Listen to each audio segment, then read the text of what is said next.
Hiram Aviv. El arte real. Hoy presenta los misterios del templo interno. En cada grado de la masonería fluyen ciertas corrientes etéricas a través o alrededor de la columna vertebral de cada iniciado. En la espina dorsal se encuentran tres conductos llamados simpático, vago y central, los cuales corresponden a lo que los yogis llaman Ida, Pingala y Susuma. Ida y Pingala tienen sus lados izquierdo y derecho respectivamente, y son el sostenido y bemol de la nota fa de la naturaleza humana que, cuando vibran debidamente despiertas, producen, en ambos lados, vibraciones que subyugan lo inferior por medio de lo superior. Los dos aires o vibraciones vitales, que pasan por el simpático y por el vago, provienen de la corriente etérica pura que atraviesa el conducto central. Cada una tiene una senda particular y convierte la libre corriente espiritual del conducto central en dos vibraciones semimateriales, la positiva y la negativa. Uno de los objetivos del plan de la masonería es el de estimular en el cuerpo humano la actividad de estas fuerzas a fin de apresurar la evolución. En la primera iniciación del primer grado, Ida o el conducto izquierdo, el aspecto femenino en el hombre, se despierta y otorga al candidato la fuerza para dominar sus pasiones y emociones. En el segundo grado, se desenvuelve Pingala o el aspecto masculino, el cual otorga el dominio de la mente. En el tercer grado de maestro se despierta la energía central y se da paso a la influencia superior del espíritu, para que ascienda nuevamente hacia el cerebro. El estímulo de estos nervios y fuerzas que fluyen por ellos es tan solo una pequeña parte del beneficio otorgado por el maestro cuando blande la espada en el momento de la admisión. Ascender masónicamente grado tras grado es semejante, ni más ni menos, a la ordenación eclesiástica de los sacerdotes. Los efectos son reales e infalibles en cuanto a sus resultados en la vida espiritual. A pesar de esto, dependen totalmente de la propia voluntad del candidato, y por eso se ha dicho que el hábito no hace al monje. Y también, como dijo Ward, el beneficio espiritual que un individuo recibe de la masonería es exactamente proporcional a su deseo y capacidad para comprender su significado interno. El primer grado de aprendiz corresponde al de subdiácono de la iglesia. En este grado, el aspirante debe dominar los tres planos de su naturaleza, o sea, el cuerpo físico con sus impulsos, el plano astral con sus emociones y deseos violentos, y el plano mental con sus divagaciones e inestabilidades, para que se sometan y obedezcan al yo superior, se conviertan en instrumento positivo o valioso, de adiestramiento, y útil para ponerse a su servicio. Este es el trabajo del primer grado de autodesarrollo.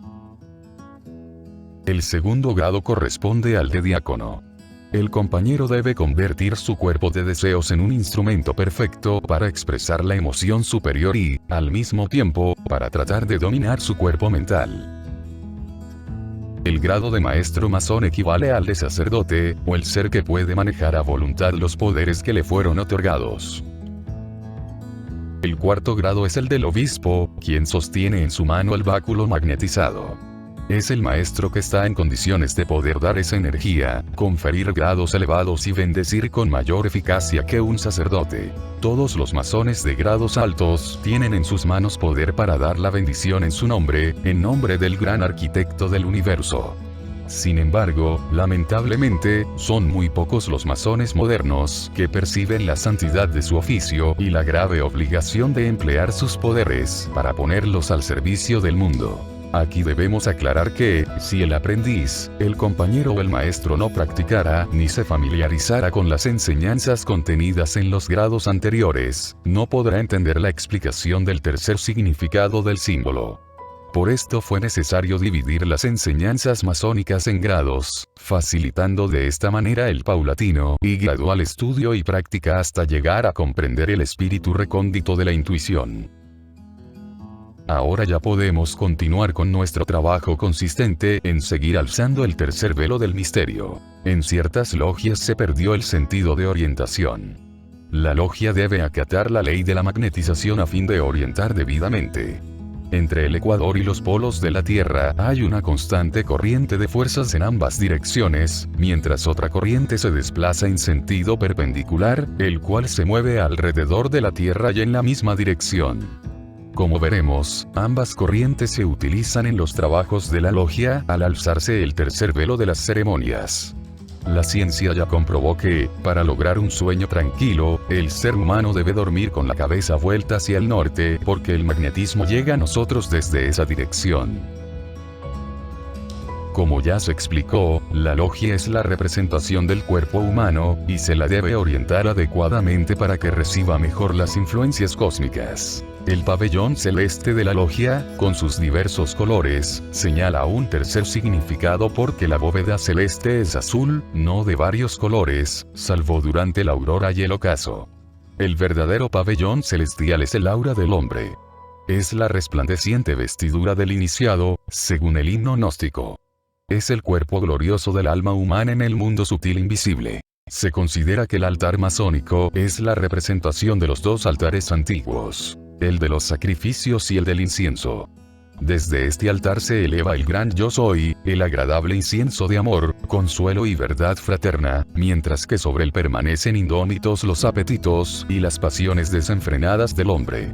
En muchas logias queman incienso sobre el altar, y también encienden en él, o cerca de él, una lucecita con un tubo de cristal, de color rubí, el cual simboliza el reflejo del fuego creador en la materia y guarda exacta correspondencia con la lámpara que arde constantemente en las iglesias católicas ante el sagrario que guarda la hostia.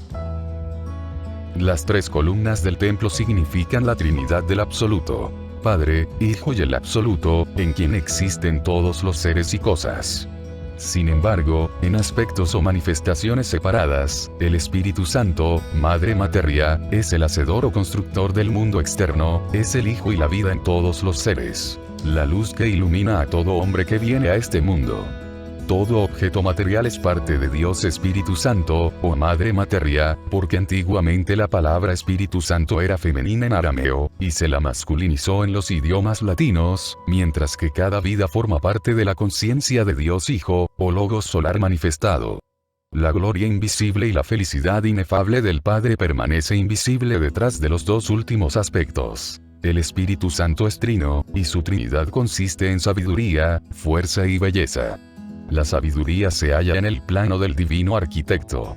La fuerza es la energía con la cual Dios Espíritu Santo constituyó todas las cosas, y la belleza es la expresión de Dios que aparece en todas las cosas. Estas son las tres partes de todo el mundo objetivo, las cuales constituyen el edificio de la logia y el cuerpo del hombre en el que la vida cumple su papel. Todos los seres vivos que pueblan este mundo muestran, en diversos grados, la luz de la vida y conciencia divina. Todos son partes de Dios Hijo, del Cristo, del Redentor, de la vida crucificada en la materia. El Cristo también es trino: voluntad espiritual, amor intuitivo e inteligencia superior.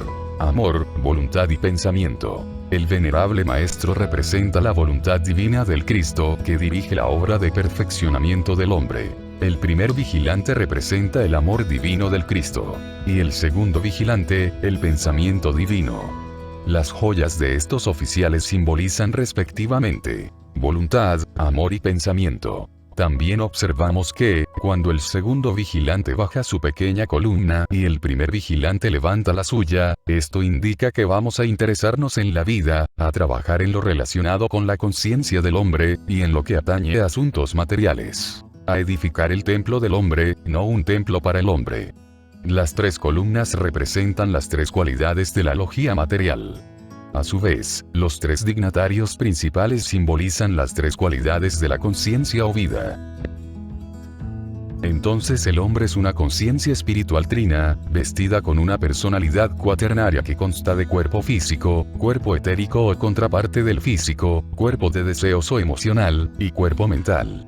Los dos últimos constituyen su archivo privado y museo de emociones y pensamientos personales. No hay vida sin materia ni materia sin vida. El espíritu no puede tener existencia sin materia, ni la materia puede existir sin el espíritu. Por consiguiente, Dios Padre, Espíritu. Dios Madre, Espíritu Santo, materia. Dios Hijo, el hombre es la imagen de Dios como expresión o continuación del mismo Dios, porque es la luz que transporta la imagen, y en la medida en que el hombre es capaz de recibir y reflejar esta luz, es parte consustancial de ella y se identifica con Dios. La estrella de 6 puntas significa la unidad del espíritu y la materia, de Dios manifestado en su universo. La estrella de 5 puntas, en el oriente del templo, es el símbolo del hombre perfecto, de Dios manifestado en el hombre, no en el universo en su conjunto. Significa: sed perfectos como es perfecto vuestro Padre que está en los cielos.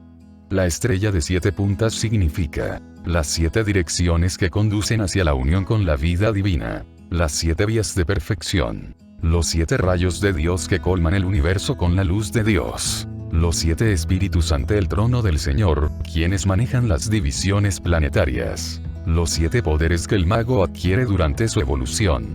Los 7 centros o fuerzas que reciben y emanan la energía vital, y que se radican en el cuerpo humano. Las 7 dignidades que perfeccionan y completan la logía, y representan los 7 cuerpos o 7 estados planetarios. Y los 7 poderes que el mago adquiere de las vibraciones, o 7 cualidades que el mundo científico conoce como mente, memoria, y canalización.